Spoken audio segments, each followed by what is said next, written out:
Hi, it's Kat Gilek-Seibert for a Docoffclock, my website. I'm looking forward to a few interviews that I'm planning this summer, and I definitely want to integrate my hobbies with my professional life. And the things I'm looking forward to is my conversation with my friend and acupuncturist Erin Bolt. And I met a few years ago, and we became friends. So we talk about topics from personal to professional life and how important it is that we integrate a care for musculoskeletal health patients for their benefit.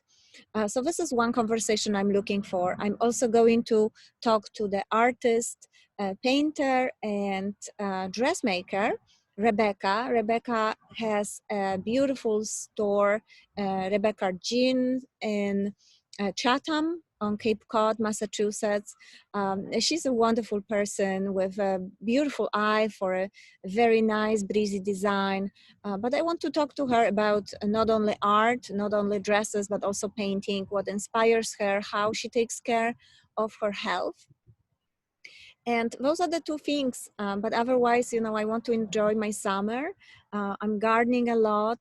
I'm looking at my beautiful blooms next to me, left and right, and roses are fading right now, but my lavender is going strong. And I also will talk about what I do with lavender this summer and how I'm learning to process a lot of parts of this plant on my own, making essential oil and making teas and combining it with various other ingredients, hopefully for the benefit of my health.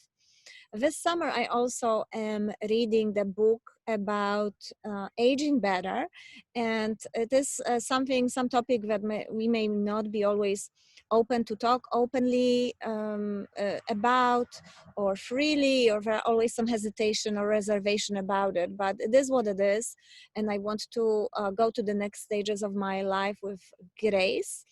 And I read this book that recommends a lot of physical activity. And I spoke with Dr. Brian Williams about it, that, it's not only sitting for possibly 45 minutes on the treadmill or on a bike and spinning, but also incorporating physical activity during our busy days, whether it's running the hallways of a hospital or walking with a fast pace or using staircases, maybe instead of elevators.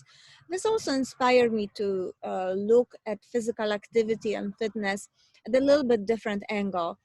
And so this is what I'm doing: biking, swimming, but also realizing that physical activity does not start on a weekend. It should be part of the week-long activity, and it should be something starting your morning with, possibly with meditation, maybe some yoga, but then also incorporating it throughout the day, whether it's a minute stretch or using the lunch hour, not only to sit and eat at your desk, but maybe grabbing a quick meal and exercising or walking around the block, something that's gonna let you maybe possibly for a minute to remove mask when you're alone, or and take a walk, or maybe put a mask on and walk with your coworker, or possibly a patient, just like there was this activity that is still going strong in some areas of the country. It's called Walk with Dog, DOC.